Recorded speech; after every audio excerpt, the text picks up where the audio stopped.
find it really, really exciting to be here because as we were just talking about language localization, re-editing, of course, television formats are different in the United States as they are in Europe. And what part of the process does all this stuff fall under? Post-production. So you probably heard post-production before, and there are different definitions. Wikipedia certainly has one. I may have another. But consider it any part of the process that occurs after shooting or recording of features, episodic, commercials, and more. Now, it's always important we speak the same language. There's a difference between shooting and recording. Shooting is when you go out to film. Recording is when you go to videotape. So the Jay Leno show is recorded to videotape, but Pirates of the Caribbean is filmed because it goes on to film. And when you look at your TV or you go to the movies, you guys sort of feel the difference between film and video when you look at it? I mean, it's all around us. But when you're watching the local news, that's video. It's real crisp. The colors are perfect. But when you go to the AMC theater and you watch a movie, you know how it's sort of pleasant to look at and there's a little bit of grain. That grain comes from the film. There is a big difference, but we're in a stage where these technologies are converging. There's a common expression which we're going to talk about later, and that's called, don't worry, we'll fix it in post. If you've ever been on a movie set, if you've ever been on a television set, something doesn't go right. Maybe birds were flying in the background during that shot, director doesn't like it, and nobody wants to reshoot it, so they'll say, don't worry, we'll fix it in post. Post is where the editorial, visual effects, DI, duplication, as we were talking about, conversions, converting it from North American over to Europe, redistribution, because once the movie's made, that's just the beginning of that movie and that movie's life. And of course, syndication. If you work on episodic television that is lucky enough to get into the syndicated market, of course, there's financial returns for a very long time. So post-production has existed for as long as production. There's probably never been a case where the director yells cut and then it goes straight out to the movie theater. It has to be edited. It has to be pulled together. We have to tell the story in a movie. And in the past, post-production was both an art and a science, and it was very difficult to learn because of the cost of the capital infrastructure involved. These days, file-based post-production has changed the paradigm for everything, including independent movies. The number of post-production processes and tools that are taking care or taking advantage of a horizontal market is increasing. So if you're in business school, you'll learn there's a difference between a horizontal market and a vertical market. A vertical market is a market which you're selling a product to very few people, such as an editorial system. Right? Not everybody needs an editorial system in their house. A horizontal market would be a personal computer. Everybody needs one of those. Products in a vertical market cost more than a horizontal market. That's intuitive. There's a few things in post-production that are affected by horizontal market technologies, such as visual effects. We affectionately call it VFX often, sometimes just FX. Color correction. Color correction is the process where you make the movie's colors look just right. Absolutely every movie gets it. When you start shooting a film and the sun sort of goes on its thing and everybody's shadow changes and all of a sudden it's dusk and you're wrapping, shooting, but the problem is everything you shot was supposed to occur within 10 minutes, you color correct it. You make it all look like it happened at exactly the same time. Editorial, we all know there's so many different shots in a movie, they edit it together and make it something. DVD authoring. In the olden days, there was very complicated compression and DVD manufacturing tools, and all of a sudden they're much more affordable. And of course, one of my favorites is digital restoration. There's hundreds and thousands of movies out there sitting in the studio's vaults that have not been released. In the olden days, they used to do a lot more movies than they do now. It wasn't uncommon to go to the movie theater, and every week there was a different movie because they were just cranking them out. And these days, as you know, the paradigm has shifted. Now the studios throw a lot of money at making some really good films. Post-production is not always considered in the filmmaking process because it's sort of that thing that happens after, and everybody's worried about the script and the writers and all that good stuff. I pulled this one budget out of a great book called Planning the Low Budget Film by Robert Brown. If you want to make an independent film, that's definitely a good source to start with. And in this example, I'm including visual effects, music, and editorial. It was $21 million for Tomb Raider, The Cradle of Life. In this particular budget, 18% of the budget went to post-production. And then when we look at the cost of the other things, well, geez, actually post-production was the biggest cost after the production itself. This was the post-production budget until the movie was released and everybody saw it in the movie theater. But what this chart does not include, DVD authoring, HD mastering, right? Because it was shot in 2K or it was shot on film and you have to make an HD copy. And that sort of, these days, comes before DVD authoring because now there's this Blu-ray thing, so you need to make one of those too.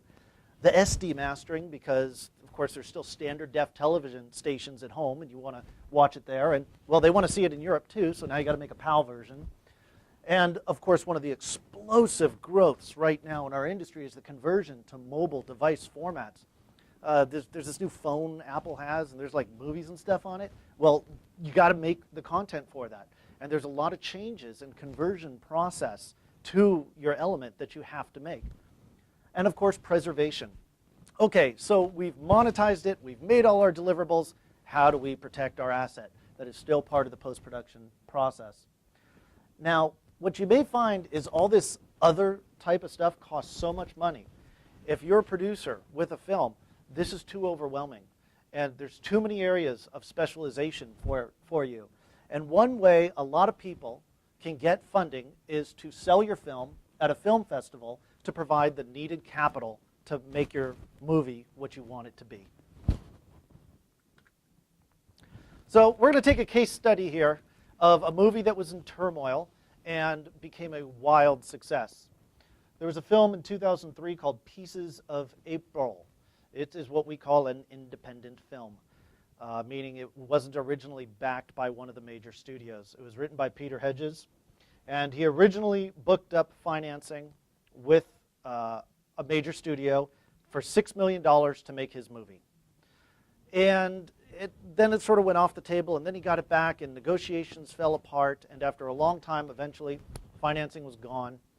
So he went shopping with this great idea, and he found a small and innovative production studio in New York that said, hey, I think we can make this movie for $150,000.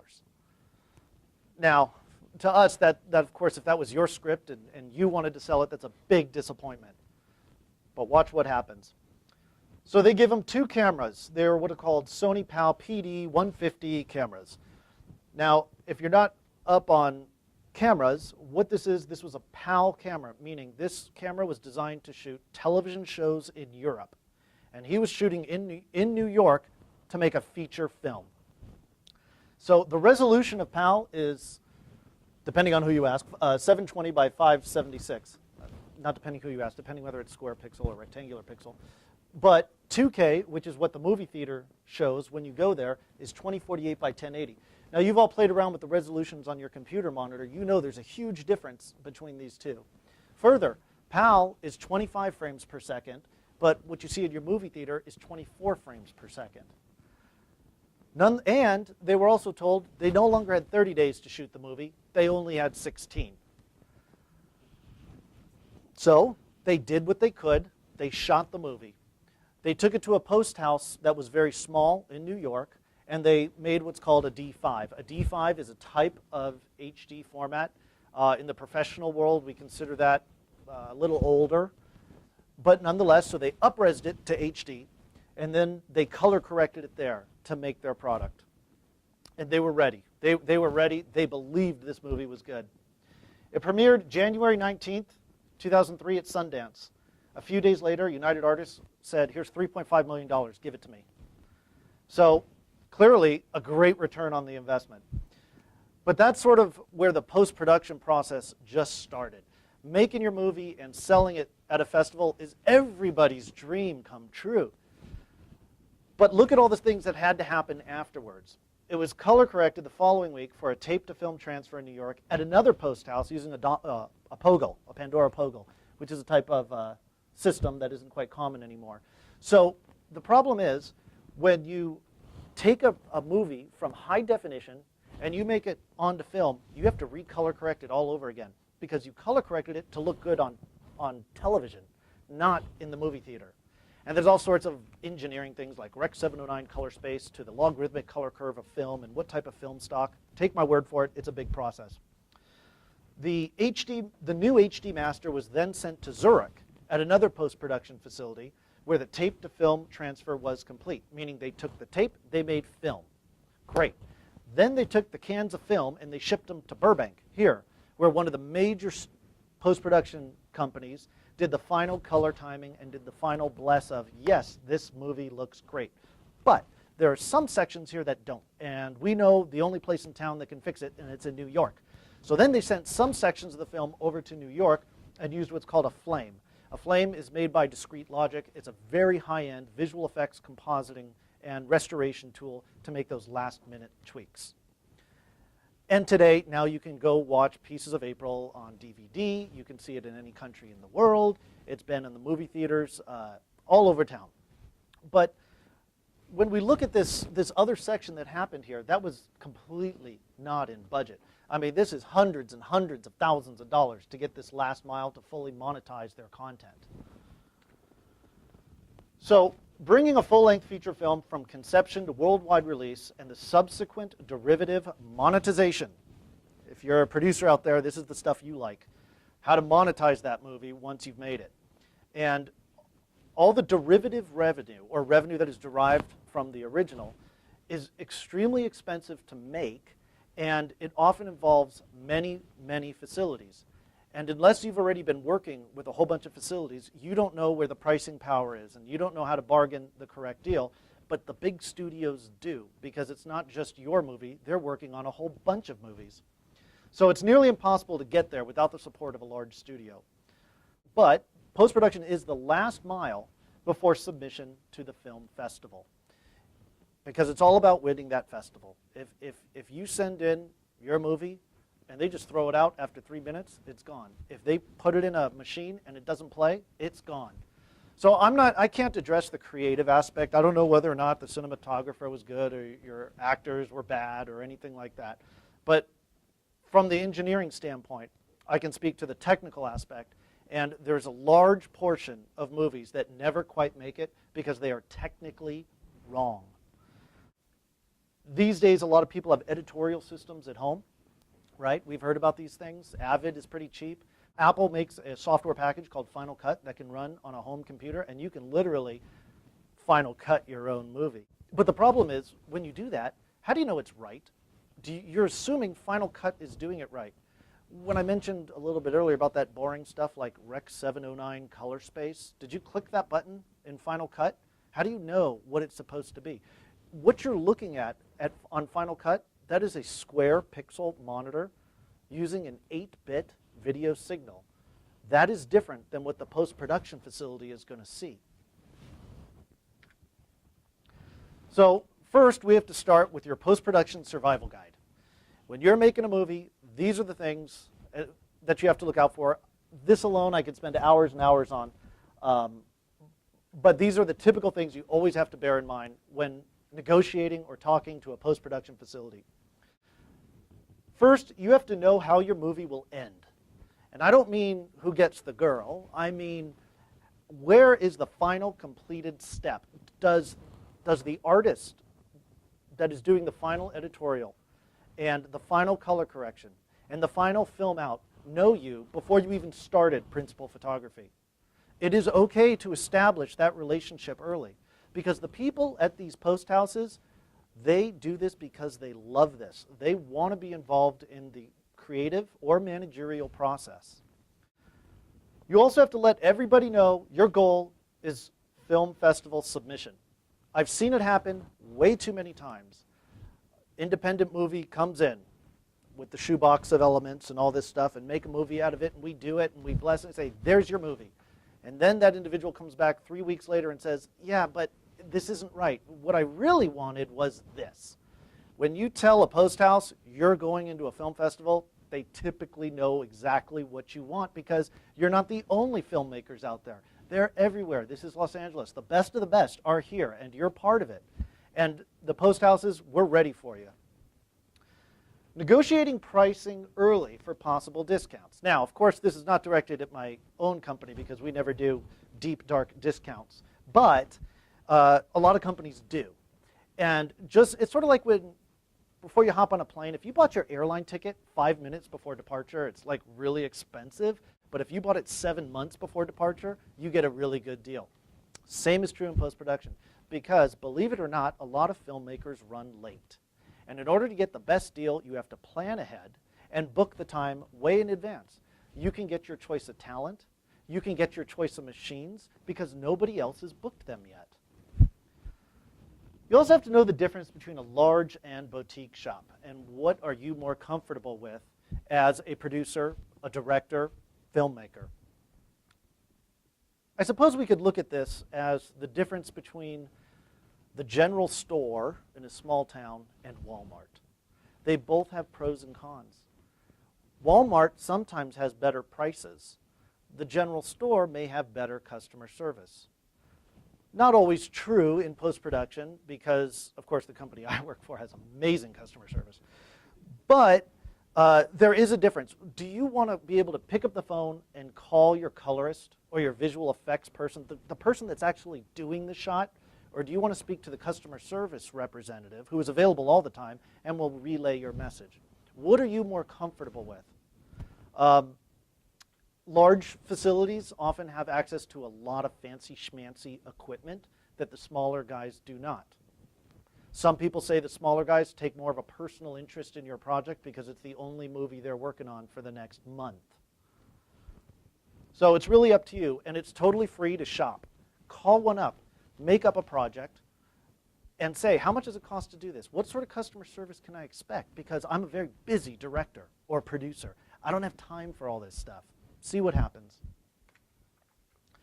Establish your technological common denominator. Now, unfortunately, folks, because I'm an engineer, I'm going to talk a lot about technology. And it's very important to never confuse resolution with quality. So that said, next time you go to your electronics store and you tell someone you want to buy an HD television, they're lying to you. And it's really sad because the fact is, in the professional world, high definition is 1920 by 1080.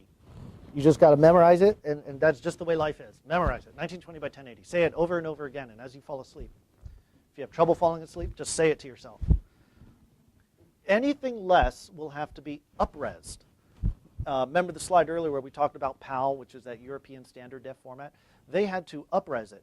Now the problem is, the more you up-res a film, the lower the quality is. Avoid that. So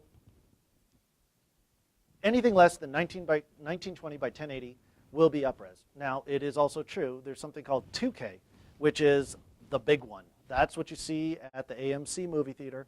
HD would have to be up-res to 2K also, but it's not as bad. It's actually pretty close, and we'll see that in a second. And another common misconception is when you're shooting digitally, meaning not on film, any sort of file-based acquisition format, the higher the megabit is not necessarily the highest quality. Pardon my grammar on that. But with a digital camera that you go to the electronics store, or if you buy one of the higher end ones, it'll tell you its resolution. And it'll say it's HD. But if you look at the megabit, that is how much data is being recorded without being compressed. It varies wildly from camera to camera. And this may look fine when you're shooting the movie, and it may look fine when you're doing dailies and you're looking at what you shot every day, but when it goes to post, that is everything in the world. And we'll talk about that. Stay consistent with your tools. When you start making a movie or episodic television, try not to change. It is important to store digital content on the same type of media and make sure that media is interchangeable with post-production companies. And I know this may sound relatively easy because if you have a small post house in your garage, chances are you have the same equipment every other small post house has in its garage. but it's not necessarily the equipment that the large post-production companies have. So just because you have that type of media, make sure the post-production company you're dealing with also has that type of media. Your project also may turn out to be a work in progress for many years. One copy is not enough. Backups are, you just got to make backups nonstop, and always transfer the digital assets to the newer technology as it becomes available. I was working on one independent film where this is where the shoebox problem comes in, and there was some stuff recorded on a still camera 7 or 8 years ago at a very low megapixel with a little card reader that we didn't have any equipment to use. We could not read this. And it turns out nobody else could read this. Not even Fry's Electronics had the right adapter to pull this out. Oh my gosh, my content's lost. Well, yeah, but because you should have been refreshing it during the whole post-production process. Okay, a little bit of business here. Be highly skeptical of post houses without any employees, previous employees, or extremely low prices. Just because it's cheap doesn't mean it's a good value. And the problem with all this consumer grade stuff out there is it is true. You can start a post-production facility in your garage. And in fact, I'm going to tell you how. But just because someone says he or she has the tools to make your movie, they've got an editing bay, they can color correct, doesn't mean that it's going to be accurate technically. Going back to when you submit it to the film festival, it automatically gets rejected for technical issues. So there are things like, is the audio correct? How do we know if the audio is correct? We hired somebody to do that. Well, how many movies have you worked on? Well, none, but I went to film school. Well, okay, so how many movies have you worked on? Are there illegal colors? Did you folks know there are colors that are illegal to broadcast on television? Seriously. No, I'm sort of exaggerating it. The whole reason has to do with it can't be too white or too black or too red because, like televisions don't like that. But there are illegal colors. And if you ever submitted something to the local NBC station to go and play at 3 a.m. in the morning because you just really want someone to see what you've done, it'll automatically get rejected and you may not receive a refund on the cost of getting them to play it. So projects can also last a long time. What about your post-production company? The fact is, post-production companies are a lot like restaurants. They come and go really fast. There's a few big chains out there that last forever, but a lot of them do not.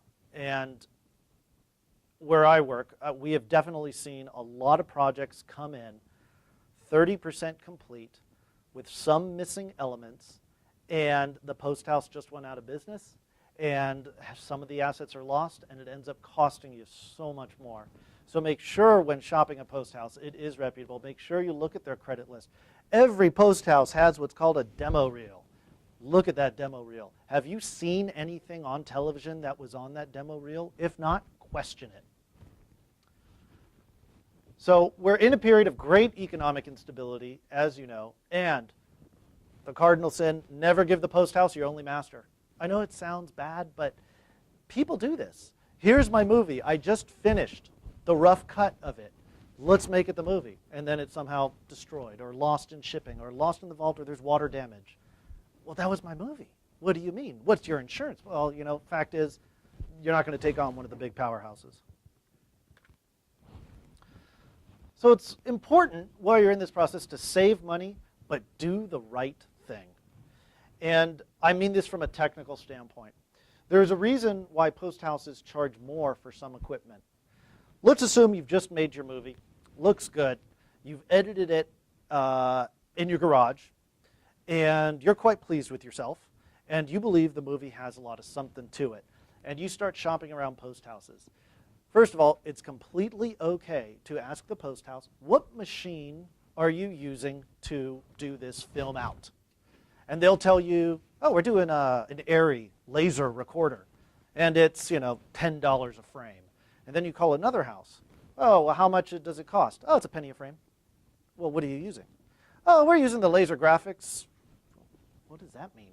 Always compare like equipment because depending who you ask, there's different quality levels in absolutely everything. There are some names you've heard of like Avid or Final Cut.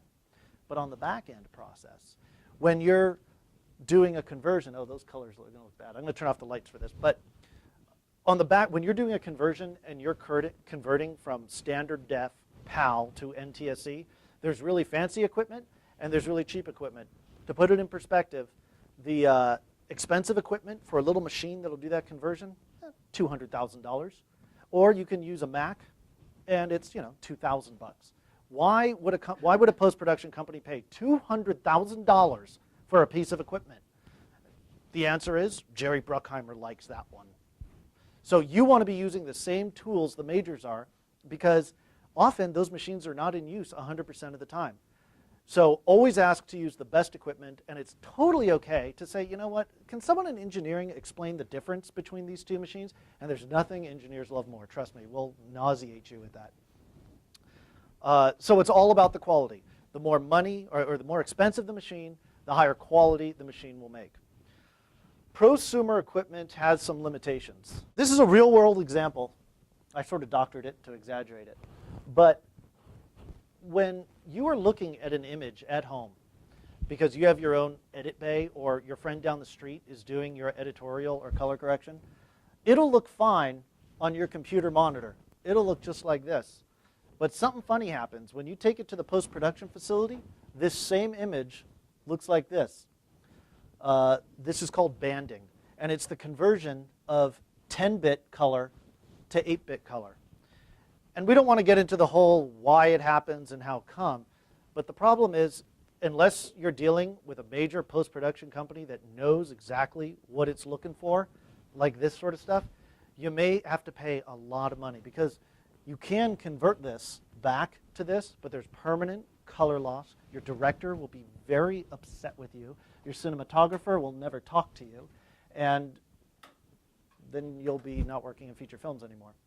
But, so basically you'd apply what's called a dither to this.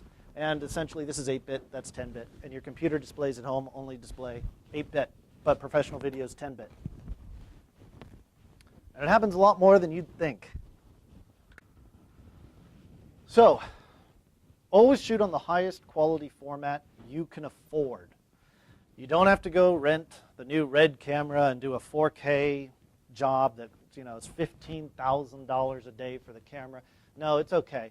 Because remember, that one film, Pieces of April, it did pretty darn well doing a PAL camera. But if you shoot it with a higher quality camera and higher quality equipment, there is a big benefit because there is more colors, there is less compression, there is a whole bunch of things. The technical quality of your film is established by the lowest quality shot. Sort of like that whole, how you got a chain and the chain's only strong as the weakest link. So true in a movie. How many of you have seen a movie and it feels good and you're watching it and the cinematography is pleasing and then all of a sudden there's like a blurry shot and then it goes back? Like like if it's in New York and then all of a sudden there's like a helicopter shot and it's just like, it feels weird. Well, that could be because there were different technologies used. It may have been a standard def image that was up-res to 2K. And as soon as you have your audience do that, feels weird, right? We know that term, suspension of disbelief. That means you stopped watching the movie and questioned what the director was trying to tell you. So you always want to avoid that. And back to the whole, well, we can fix it in post. It's always great to try and save money, and chances are you're over budget anyways. And it's always great to try and save the money. But saying you'll switch it in post, is it actually cheaper to just rent the right camera for one other day or pay tens of thousands of dollars to a post house? You know the answer. One way to look at it is the more pixels, the better, right? It's all about the pixels. We know the pixels, right? There are those little dots. I can see the pixels right here coming from the projector. One, boom, boom, boom, boom. And those dots are a combination of red, green, and blue. HD, high definition. It's like the big thing, right? It has about five times more pixels than standard definition. So the fact is, if you shoot something in standard def and you're looking at it on your iPod, big whoop. But the problem is when you're looking at it on your 50-inch plasma, there's a big difference. And if you eventually go up to a 40-foot screen somewhere in Hollywood, it makes a huge difference. So I've mentioned 2K before. 2K, and I'm going to say full app, that just refers to the aspect ratio, has about 50% more pixels than HD. The problem is 2K is kind of expensive, and if you're just trying to make a movie out there and make it great, 2K probably isn't worth it because you have to pay a lot of money for 2K as opposed to HD. And there's also the new budding technology, right? Everybody wants to know, well, what's the next thing? What am I planning for?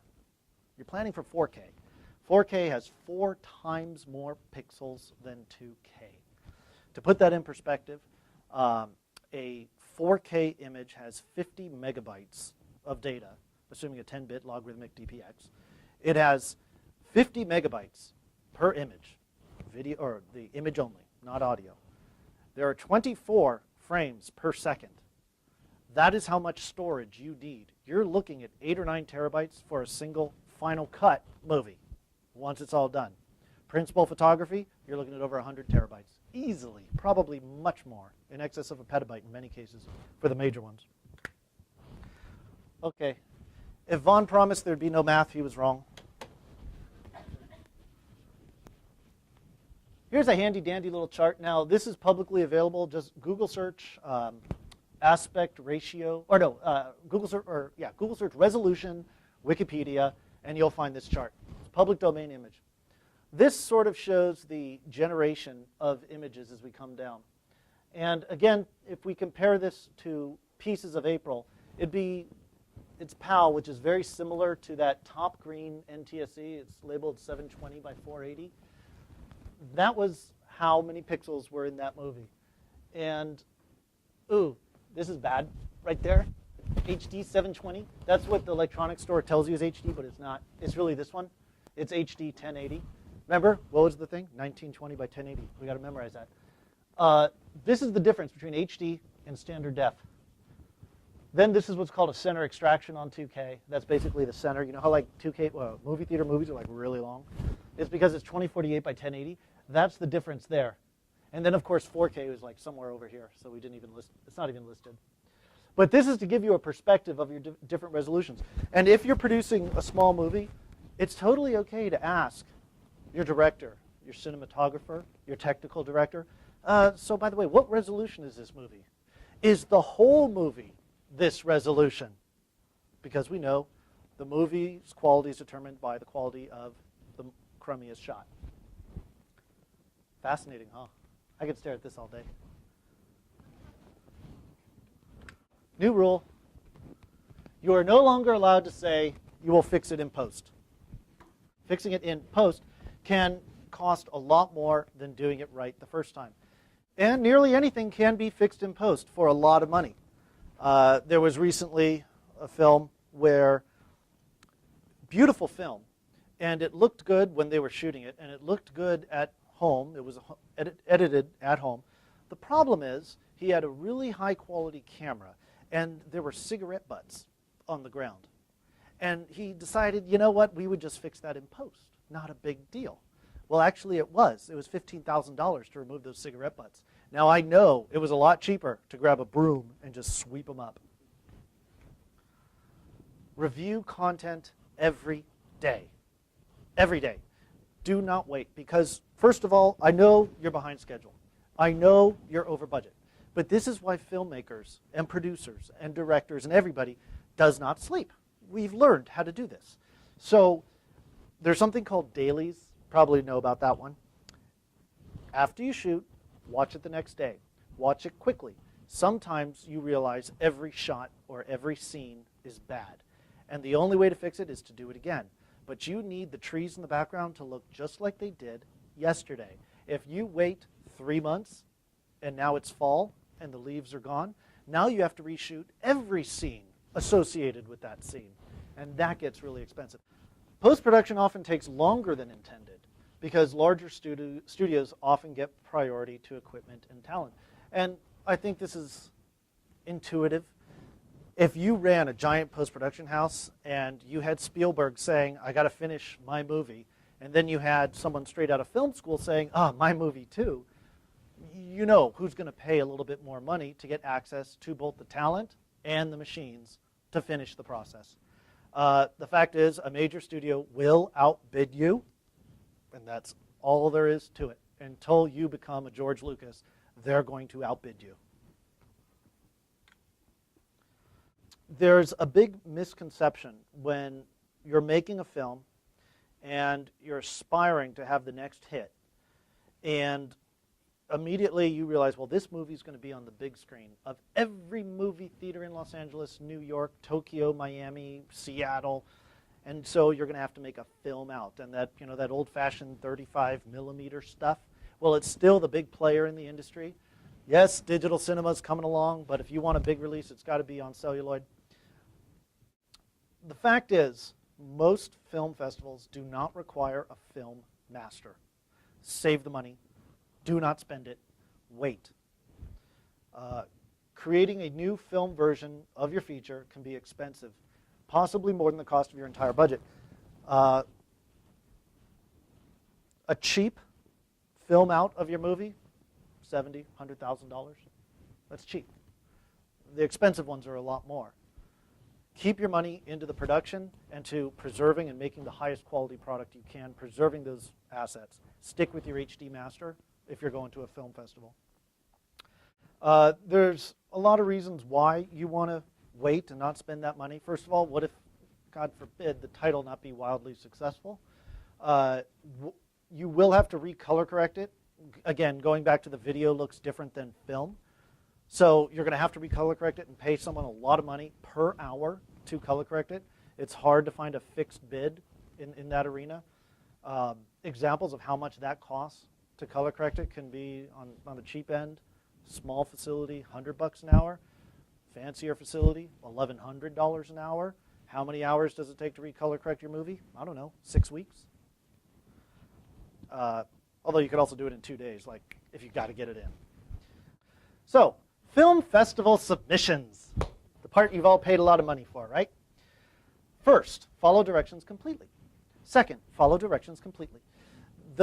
In my experience, and I know this is totally biased, but the number one reason most submissions get kicked out immediately is because they're wrong. Submissions are typically made on non-theatrical format, right? We don't need it on film. VHS, DVD, Blu-ray. When I say DVD, I mean standard def, Blu-ray meaning HD. So I also have to throw in a very important note regarding VHS videotapes. Rewind the tape, use the correct length of tape, and package element correctly. If you do a Google search for VHS shipping, now remember, this is the thing you've invested your whole life into for years, and everything is perfect, and you wrote it out to a VHS. How does that VHS get to where you're sending it? I Google search and I found this thing. This is dreadful. There's a little cardboard box that you put your VHS in and you send it. This is like horrible. I mean, it makes an engineer want to cry because chances are you're going to destroy your tape, especially if it wasn't rewound. There's some other things to make it aesthetically pleasing. Record black on the whole tape first, so at the end of the credit roll, it doesn't go with all that snow. That's just not pleasant to look at. It's fine to put it in one of these, but then get a bigger box and put bubble wrap everywhere and make it, like you're mailing an egg. Think of it like that. Let's assume your cinematographer was good. The script you spent your whole life savings on was great. You cashed out your 401k and hired a director that's done a couple movies. Now what? You send it in, you cross your fingers, you close your eyes, and you wait. And then all of a sudden you get that phone call or that certified letter. Okay, we like this film. We're playing it 4 p.m. Saturday at Sundance. Hooray! Jump for joy. Not really, because that's just the first part of the long journey over the next few weeks you're going to go under. The creative content of the film will speak for itself. I'm not going to talk about the creative and what the director has to do and all that, but it has to be technically accurate. And this, after you've submitted your low-quality Blu-ray, now it's going to be up on the big screen. This is probably the first time you're going to see your own movie on a screen that is huge. It gives me chills just thinking about it. So Let's look at Sundance's, which of course, that's a big one to be in. We have to read this word for word. In recent years, a required digital projection format has been HDCAM 1080i 5994 NTSC 16 by 9 178 with no anamorphic squeeze. Who's doing that? Does anybody know what that really means? I'll tell you something. I'm a pretty experienced engineer, and this is my kung fu right here. And this makes absolutely no sense to me. Because HDCAM 1080i, that's high definition. 5994, that's 59.94 frames per second. NTSC, that's standard definition here in America. 16 by 9, well, that's HD. With no anamorphic squeeze, well, that means you need like pillar box or letterbox or one of those. Other than venting frustration on what's going on here. The point is, you're going to have to take your elements, and now you need a real good copy. And you cannot just tell your post house, oh, HDCAM 1080i. I get emails like this all the time because someone's repeating someone else's specifications, and it's not right, and we have to try and make English out of this. This is where the post house comes in. You don't want to do this at home. Once you get to this stage, I mean, first of all, you know these video decks are $120,000 each. You'll also need a video switcher, a reference router, timecode generator, all that sort of stuff. And then, of course, you can't just have one tape. You need a master, a clone, and a safety master, because at this point, it's the big deal. There's where the post house comes in. And this is also pretty expensive, guys. But at this point, now you go to your best friend to cash out his 401k because you got into Sundance, right? And now everybody's going to see it. Your own post house. I have a post-production studio in my garage. You know, this is really, really the best time to be in this business. Because 20 years ago, you could not have an editorial studio in your garage. You just didn't have an extra $500,000. And even if you did, you wouldn't know how to use it. And you wouldn't be able to afford the support staff and all the things that go along with owning your own post house. But if you're up for the challenge, and probably some of you already are doing this because you love this so much, these are some things you do have to know. First, you will never be able to afford everything you need. Just get used to it. There's no way around it. And even the really big post houses have this problem. There's always some gadget that just came out that you don't have. There is some toy that'll make your process faster. Your visual effects could be better. Your end credit roll could be clearer. Oh, that font, it's only 39 bucks. But it's just going to happen. One thing that I personally get annoyed with is respect for the audio and video. Just because it looks good at home doesn't mean it's going to look good up on the screen. Are you monitoring your video? Are you monitoring your audio? Are you looking at the scopes? You know that chapter at the end of the final cut that said, oh, by the way, this is like the engineering hard part? Read it. Know it. Because if you don't do it right the first time, you're going to have to get it right. And getting it right because you sent it out to a post house is much more expensive than reading that last chapter in the book. Post-production, rule of thumb, expect to always be out of storage. If you've ever shot a movie and you've shot it digitally, you know that the director always wants just one more take, just one more day, one more everything. And you're going to burn through storage so fast, and then you're going to make a rough cut. We all know rough cut is, right? So now you laid in your movie. Well, there's another copy of the information. And then you're going to make a color correction of it. There's another copy of the information. Okay, here comes visual effects because you outsource that. All right, here's another copy of your movie. And all of a sudden, what is supposed to be one movie, let's say it's 2 terabytes big, really ends up taking 70 or 80 terabytes. Now, I know that storage is cheap. We hear it all the time. You can buy a hard drive from your electronics store for 80 bucks, and it's 1 terabyte. Yeah, but it has to be good. And when you're working on a movie, a Final Cut or something, you know it has to be good. You'll also never have enough processing power, especially, let's say you're interested in the creative aspect of your film. And you want to make your own color corrections, and your reds are perfect, and then this shot, no, and a lens flare, and a ray of God, you know, those things that come from the sun through clouds. And you get all this stuff, and you say, okay, this is my movie. I'm going to render it now and make my final product. And all of a sudden, 2 weeks later, it's halfway done with the movie because you just don't have enough processing power. The post houses out there have thousands and thousands of processors. They have what are called FPGAs, or field programmable gate arrays, that accelerate this so that the mathematics is done in hardware. Actually, really turns me on. And that is what they specialize in. You'll never have enough power, but if you have the time and the patience, you can do it yourself. When you're setting up your own post house, you're going to be pleased to know that the economy is pretty bad, and the used equipment inventory out there in Los Angeles right now is huge.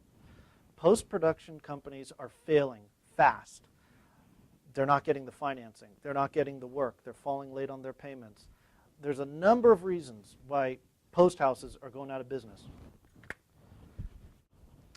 Okay, your own post house, just like the majors. Just because you aren't doing $450 million a year in revenue doesn't mean you shouldn't act like you are. Back up, and then back up your backups. Bad things happen to good data. We know that. Your assets are priceless. You've spent years making this movie. Sometimes more than that. Maybe you wrote the script when you were 10 years old, and you finally got this thing. It would probably be like a children's movie, but that's okay. But you still invested all this time into this movie. Back it up. And, my opinion, do not trust USB or FireWire drives. Magnetic tape has the lowest failure rate of affordable media. And if you're not sure what that is, it's the big one out there is what's called LTO, DLT. Those are two big ones, LTO and DLT. The machine to create this, brand new, can cost $6,000. You can find one on eBay for less than $1,000. If it's LTO4, the little magnetic tapes, they're, $50, $40, and that'll hold 800 gigs, which is a lot. Definitely, I recommend you go that approach. And there's a lot of open source software that you can use to back it up. Please do it. When possible, normalize media assets to public or widely accepted standards. What on earth does that mean? Well, as it turns out, the major studios, these are the Paramount, Universal, they've been following the rules and they've been backing stuff up to tape. The problem is they backed it up to tape in 1998 or 1999. And they say, okay, we need our movie now. So they come in and their tapes are perfectly preserved. They were in environmentally perfect conditions. They bring them to one of the major houses and we say, we don't have a machine that can read that. That went obsolete 3 or 4 years ago. So if you are using magnetic tape or even USB or FireWire, make sure every now and again you're refreshing it to the most modern version. To give you an idea of the scale, not mentioning any particular major content owner out there, major production company, they have on the order of 1,700 movies that are now jeopardized because they cannot get the content off the tape. It's silly. You'd think that these big places can do it, but apparently they can't. Sometimes good producers make bad content. When you go to a post house and you say, I've tried this, it didn't work, or I know it's not right. Do not take it personally if the post-production company tells you it's out of spec. That just means it's out of specification. It happens a lot. Don't take it personally, any more personally than anyone telling you your movie's bad. You're not the first filmmaker who has had to make compromises to achieve results. Every studio has to cut, even from the technical standpoint. We call it value engineering, and oh yeah, we don't need to do that. Do not get discouraged. Henry Ford said something great. He said, failure is simply the opportunity to begin again, this time more intelligently. It always cheers me up. Okay, here comes the technology part that you've all been waiting for. Disruptive technology. And I have to apologize, but I'm going to read the whole darn thing. A disruptive technology is one that most people do not see coming, and yet, within a very short period, it changes everything. A disruptive technology will become the dominant technology. Rarely are they accurately predicted because predictions are generally extrapolated from existing understanding. For example, there's no doubt that the invention of the motor car was a disruptive technology, but Henry Ford is often quoted as saying, if we had asked the public what they wanted, they would have said faster horses. Post-production is extremely susceptible to disruptive technology, especially right now. It's changing real fast. We've already talked about standard def, high definition, 2K.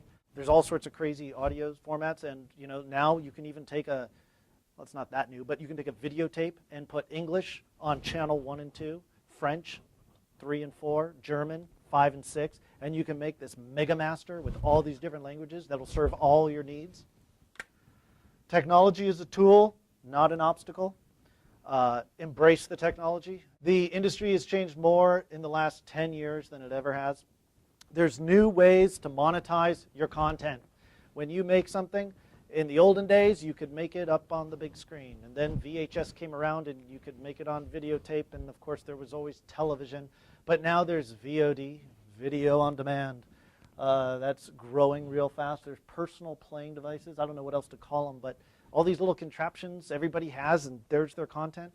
Well, whoever owns that content is getting paid. That's like a really good idea.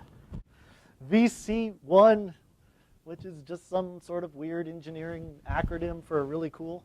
There's JPEG 2000, which is going to completely change the archiving community. It's a way to get mathematically lossless, compressed feature films onto these little things that can be easily put onto a shelf. ProRes, sort of the big deal in editorial right now. It's a codec produced by Apple. And most would argue it is visually lossless. So you don't have to buy so much storage. You don't have to do all this stuff. It's a much smaller file, but it looks beautiful. And then, maybe not too interesting, but it is to some, preservation technologies, digital preservation, and how to keep your movie for the next 100 years. And I know that may sound like, well, how important is that? Well, when you write your movie to a CD-ROM or a DVD player, how do you know that'll last for 50 years guaranteed? You don't, because we know computers are going to change. If they've changed as fast as they have over the past 10 years, that CD has a shelf life of what, 10 years? But the great thing about film, what do you need to see film made in 1935? You need a flashlight and a magnifying glass, and you can look at it. But you can't say that about your digital assets. Staying in the loop, guys. Look, the fact is, you're all here because you love this stuff. I'm here because I love this stuff. There are people from all around the world who have come right here to Los Angeles to do this because this is in their blood. This is what they've always wanted to do. Sadly, that means your competition is very high. You're going to have to get used to working on Saturdays and Sundays and throughout the night. There are things you can do in the community, some that cost money, some that don't, to be involved. And I can also tell you, there's, especially what I'm going to be talking about, really are where the players are. Let's assume you don't want to be a producer or a director, and I've totally turned you on to engineering and the engineering behind all this stuff. Well, there's a wonderful organization called SEMPTE, which is the Society of Motion Picture and Television Engineers. It's been around for like ever, maybe longer. And it's all the propeller heads in Los Angeles, New York, Miami, where they all get together. There's a big annual conference here in Hollywood. It does cost a lot of money. If you are a student at a university, there are academic discounts. Here we are part of what's called the Hollywood chapter. And there's a meeting once a month on Tuesdays, like the second or third week of the month. And it's a great way to see the engineers talking about everything I've talked about and how exciting it all is. And you often get to see like a pre-release of a freshly restored movie from 1940, and you'll see the engineers talking about the challenges they had to preserve that movie. You'll also see new content, visual effects problems. How did we outsource visual effects to another country, but we did principal photography here? How do we pull it all together? HD Expo. This isn't as glamorous, but it's in Los Angeles. It's in New York. It's free if you know who to call. They try and charge you a fee, but the fact is, call up a vendor that sells post-production equipment. Not to mention anyone, but imagine your editorial system. Imagine any of these camera manufacturers or storage manufacturers that you know is exhibiting at the HD Expo. Tell them you're very interested in their product and you'd like to see them at the HD Expo. They will email you a secret code, and you can go to the HD Expo website, enter it in, and bam, you got yourself a little admission ticket. And It's an exposition. There's one here in Burbank. There's also one in Universal. It's once or twice a year. And it's a great way to walk the floor and look at these super duper cameras. Look at the storage. Look at the editorial systems. And you're going to see so many crazy things that are like really, really, really cool if you're into it like I am. NAB, the National Association of Broadcasters. Some of you may already be going to this. It's once a year. It's in Las Vegas. And again, this one is free if you do what I told you earlier. Find someone who's presenting and get them to email you a secret code and keep trying until you do. That is the big convention. It's huge. It's usually 2 giant convention halls. And they deal with all the technologies associated with media and entertainment. It's certainly not specific to post-production, but broadcasting, filmmaking, commercials, satellite dishes. It's absolutely everything. Aside from getting a lot of swag, you can learn a tremendous amount about what's going on with the technology of filmmaking. Also brought some show and tell, right? Can't be complete without that. What do we got first? Post Magazine. Totally free.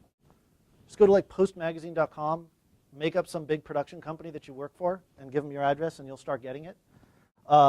It's, again, first of all, free, really cool. And if you go through here, just all the things that are happening in all the different studios, new types of editorial systems, new types of cameras, and you're also going to hear a lot of success stories from both a technical or producing aspect of the post-production to get some real white papers and some real good stuff. Totally cool. Next, HD Video Pro. I don't know how I'm on the list, but I somehow read this one. It says on it it costs $7, but I've never paid for it, so there must be some way to get it for free. New equipment, all the latest stuff, what it costs, if you want steady cams, and it talks about real life things that you can do at home, especially in terms of editing content, asset management, making your own movies at home. And for all the mathematicians in the room, this is my favorite, the SEMPTE Motion Image Journal. This comes if you're a member of SEMPTE. Again, it does cost money to be a member of SEMPTE, but there are extreme student discounts.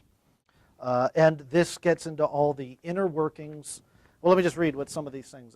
The current status of digital intermediate, rendering a scene data into digital cinema workflows. Nobody looks very excited. Okay. Finally, you want to go into academia because you've decided, although you like making movies, you want to know how to make movies and actually how to make the equipment. This is a new book I just got. I just have to share it. Video Systems in an IT Environment. This is like, if you really, really love it. And you guys don't look like you love this as much as I do. That's very sad. But this really gets into how to design your network in your post-production facility. If you do have your own boutique and you are looking at how to take it to the next level, or you just want to question your engineer, Video Systems in an IT Environment. It's by Al Kavulik. This is edition 2, fresh on Amazon. It's like $60. So that's it.